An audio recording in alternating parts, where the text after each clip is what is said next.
Welcome to 1407 Grey Malkin Lane. This is the living memory of the X-Men. Today we're doing a comic book review of X Factor. This is actually becoming kind of a scary book, but I love it. Let's get into it. First of all, the person who wrote Teeny Williams and what's his name? I like the art better than I like the actual story. David Baldion. Probably getting that wrong, but you know, you'll forgive me. So going into this is part 4 of what I like to call the Krakoan ghost story. X Factor are dealing with a haunted house situation because on the case of what's going on with Siren, and if anybody who hasn't read the Peter David stuff, they're dealing with an Irish death god that Siren made a deal with in order to save Polaris' life. And honestly, that's cool, but there's more interesting stuff that goes on here because we're getting some major disrespect towards Xavier. We'll get into that later. Okay, so we start off with a little before the end of the previous issue where everybody was dead. We got North Star and Aurora. Okay, basically let's say the real names: John Paul and Jean Marie. We never get any positive representations of twins. And these two, twin goals. They're just hanging out. There's no sexual tension. There's no hate there. You can tell that they generally like being around each other. And then that's when everything goes to hell. They're watching a movie. Aurora comes in. She's soaking wet. John Paul's like, what's going on? You were dry like 5 minutes ago. Okay, at first I didn't think there was anything wrong with this because she has the same powers that he does, and earlier in the last issue she kind of got all cozy with Dakin, so who's to say that didn't happen? Because she came back soaking wet and he was in a I don't want to say jacuzzi, but hot spring. That's what it was. He was in a hot spring when everything went down. So we cut to Rachel and her puppy, which is a werewolf named Amazing Baby. Love the name, okay? AB, love it.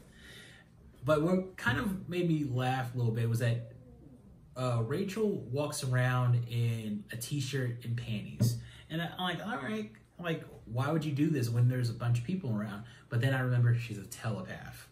She can go out butt naked and just make them see what she wants them to see. So I'm all for it.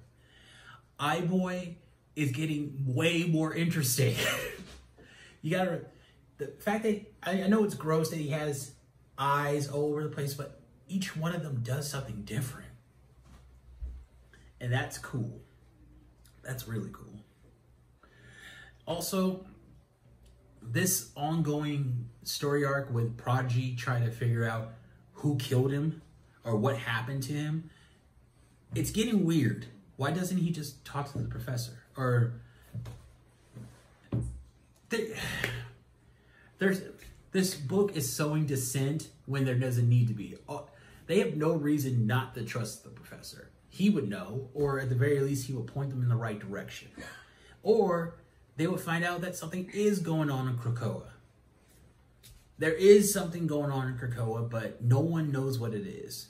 Not even Emma. Also, the way this goes along, I want to see more like supernatural stories with people with superpowers, because that'd be really cool. Because we've always seen how these people get knocked off real easily. What if they have powers? Also, X Factor at one point in the issue, X Factor all get resurrected, and it's pretty funny because they're all coming out of their pods, and Prodigy is the only one saying, "Read the report. Like all your questions, it's in my report."